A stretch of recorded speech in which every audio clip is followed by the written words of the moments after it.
Hello students, welcome to my channel learn with Sakshi. आज मैं आपको पढ़ाने जा रही हूँ चैप्टर सेकंड क्लास 8 का मैथमेटिक्स का। और ये रहेगी एक इंट्रोडक्शनरी वीडियो रहेगी जिसमें कि मैं बताऊंगी कि लीनियर इक्वेशंस इन वन वेरिएबल होता क्या है। सबसे पहले चैप्टर के नाम से ही पता चल रहा है कि इक्वेशंस के बारे में ही चैप्टर है। तो इसके फर्स्ट पेज में ही यहाँ पे बताया हुआ है, टू टर्म्स आ रही हैं। पहली में बताया हुआ है एक्सप्रेशन और सेकंड में इक्वेशंस। तो एक्सप्रेशन क्या होता है और इक्वेशन क्या होता है और इन दोनों में डिफरेंस क्या होता है ये मैं आपको बताने जा रही हूँ। सो फ्रेंड्स, एक्सप्रेशन क्या होता है? x+2 इसको हम कहेंगे एक्सप्रेशन। अगर हम लिख रहे हैं y+1 ये भी हमारा क्या है? एक्सप्रेशन। अगर मैं लिख रही हूँ x+4 ये भी क्या है? एक्सप्रेशन। अगर मैं लिख रही हूँ x+3 ये भी एक्सप्रेशन है। पर इक्वेशंस क्या होती है? इक्वेशन क्या होती है? जब मैं लिख रही हूँ x+2 इज इक्वल्स टू 0 या फिर x+2 इज इक्वल्स टू 1, तो ये हमारी क्या बन रही है? इक्वेशन। क्यों इक्वेशन बन रही है? इसके बीच में क्या आ रहा है? Equal to. और इक्वल टू क्या रिप्रेजेंट कर रहा है? इक्वेशन। क्या रिप्रेजेंट कर रहा है? इक्वेशन। तो हम इसको कहेंगे कि ये हमारी क्या है?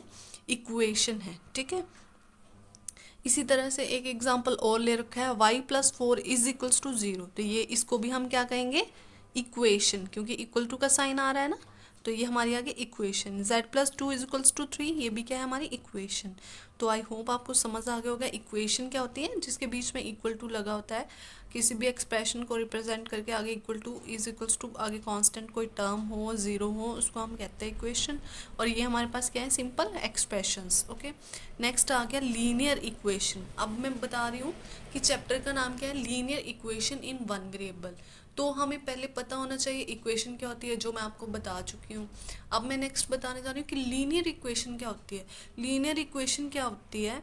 जब हमारे पास कोई इक्वेशन है, ठीक है, और उसका जो वेरिएबल है, ये इसको हम क्या कहेंगे? वेरिएबल। जो एक्स हमारा है ये हमारा वेरिएबल है। एक्स वाई जेड ये तीनों, इनको हम क्या कहते हैं? वेरिएबल।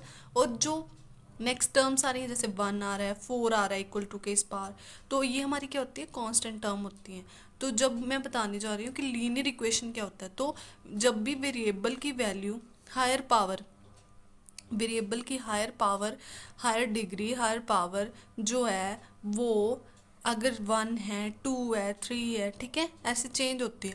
पर अगर वेरिएबल की हायर पावर 1 है, हाईएस्ट पावर अगर 1 है, तो उसको हम कहेंगे linear equation in one variable. जिस भी वेरिएबल की हायर पावर 1 है तो उसको हम कह सकते हैं linear equation in one variable. ऐसे एक एग्जांपल और है y+4 इज इक्वल्स टू 2।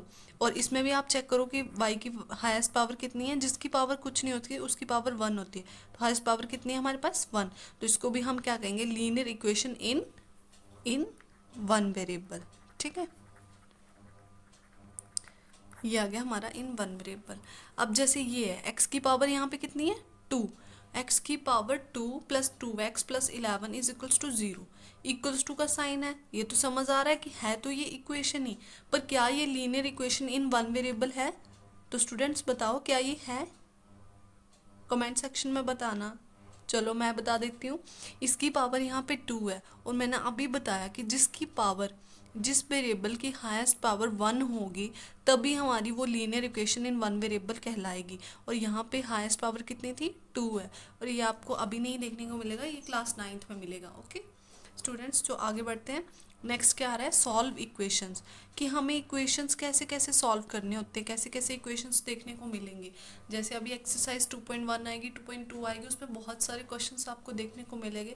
तो हमें इक्वेशंस को कैसे सॉल्व करना होता है, तो पहले मैं आपको बता दूं कि हमें कैसे इक्वेशंस देखने को मिलती हैं। एक इक्वेशन सबसे पहले हमें देखने को मिलेगी कि वेरिएबल ऑन वन साइड। ऐसी इक्वेशन होगी जिसमें वेरिएबल बस एक ही साइड होगा। जैसे कि इक्वेशंस की 2 साइड होती हैं, एक होता है लेफ्ट हैंड साइड और एक होता है राइट हैंड साइड। तो हमारी जो इक्वेशन है, ये वाली इक्वेशन मैंने एग्जांपल ले रखा है 2x-4 इज इक्वल्स टू 10। ठीक है, ये हमारे पास क्या है? एक इक्वेशन है। ठीक है, तो इसमें क्या है? 2x क्या है? हमारा वेरिएबल है। ठीक है, और ये देखो बस इक्वेशन के एक साइड में ही है, राइट हैंड साइड में नहीं है। ठीक है, ये आ गई हमारी इक्वेशन की लेफ्ट हैंड साइड, और ये आ गई हमारी राइट हैंड साइड। तो आप देख सकते हो राइट हैंड साइड में कोई भी वेरिएबल टर्म नहीं है, वेरिएबल वाली टर्म बस लेफ्ट हैंड साइड में है, ठीक है। तो ये हम कह सकते हैं वेरिएबल ऑन वन साइड। जब वेरिएबल एक साइड होगा तब इक्वेशन कैसे सॉल्व करेंगे, तो स्टार्ट करते हैं इस एग्जाम्पल को। जैसे यहाँ पे हमारे पास 2x है। अब मैंने बोला ये जो कांस्टेंट टर्म है और ये भी क्या है, कांस्टेंट टर्म है। तो मैं लिख रही हूँ यहाँ पे 2x इज इक्वल्स टू 10 + 4। अब यहाँ पे आप देख रहे होगे कि ये 4 यहाँ पे कैसे आ गया, इस साइड कैसे आ। जब भी हम कोई भी टर्म को दूसरी साइड लेके जाते हैं तो उसका साइन चेंज हो जाता है। यहाँ पे -4 था, मैं इक्वल टू के दूसरी साइड लेके गई तो ये यहाँ पे आ गया +4 हो गया, ठीक है। जब भी हमारे पास साइन माइनस की कोई टर्म दूसरी साइड इक्वल टू के उस साइड जाती है तो वो प्लस की हो जाती है, ठीक है। अभी आप सोच रहे होगे कि ये तो समझ आ गया कि ये उस साइड गया तो +4 हो गया, पर आप बोल रहे होगे कि यार इसको उधर लेके जाने की क्या ज़रूरत है ना, इसको यहीं पे रहने दो। नहीं, इसको हम यहाँ पे नहीं रख सकते क्योंकि हमें इक्वेशन को सॉल्व करना है। और जैसे हमारे पास क्या है, एक्स है, फिर हमारे पास आ जाएंगे वाई वाली टर्म होगी, जेड वाली टर्म भी मिलेगी देखने को, और जो बाकी बच जाते हैं जैसे 1 2 3 4 जो काउंटिंग होती है इसको हम बोलते हैं कांस्टेंट टर्म्स, ठीक है। तो इनको जो कांस्टेंट टर्म्स होती है ना, ये एक कास्ट की तरह होता है। जैसे देखो एक्स वाई जेड, मानो कोई हमारे पास कास्ट है 3 और कांस्टेंट टर्म के अलग कास्ट है, तो हम इनको कैसे सॉल्व करेंगे, एक्स एक्स वाली टर्म्स को एक साथ सॉल्व करेंगे, वाई वाली टर्म जो होगी उनको एक साथ रख के करेंगे, और जो जेड वाली होंगी उनको एक साथ रखेंगे, और जो कांस्टेंट टर्म होंगे उनको एक साथ रख के सॉल्व करेंगे, ठीक है। तो मैंने क्या किया, जो ये कांस्टेंट था -4, इसलिए मैं उसको दूसरी साइड ले गई और ये कांस्टेंट टर्म एक साथ कर दी दोनों, है ना। अब नेक्स्ट हमारे पास क्या बन रहा है, 2x इज इक्वल्स टू 10 + 4 कितना बन गया, 14। 10 + 4 14 हो गया। अब आप देख रहे होंगे कि यहाँ पे क्या बचा है हमारे पास, 2x इज इक्वल्स टू 14। अब यहाँ पे देखो फ्रेंड्स, जैसे 2 यहाँ पे x के साथ क्या कर रहा है, जब बीच में कोई साइन नहीं होता इसका मतलब 2x के साथ मल्टीप्लाई हो रहा है। अगर लेफ्ट हैंड साइड में x के साथ मल्टीप्लाई हो रहा है तो जब इक्वल टू के दूसरी साइड जाएगा तो ये क्या कर लेता है, डिवाइड कर लेता है। यहाँ पे मैंने लिखा हुआ अगर कोई चीज़ इस साइड मल्टीप्लाई हो रही है तो दूसरी साइड जाके क्या बन जाती है, डिवाइड बन जाती है। तो ये 2 क्या होगा, इसके डिवाइड में चला जाएगा। तो हमारे पास क्या आ गया, x इक्वल्स टू 14/2, देन 2 1 जा 2 एंड 2 7 जा 14, तो ये कट गया, ठीक है। तो हमारे पास x की वैल्यू कितनी आ गई, 7। सो ईजी फ्रेंड्स, ये बहुत ईजी है, ठीक है, क्योंकि जो इक्वेशंस होती है ना इनको सॉल्व करना बहुत ईजी होता है।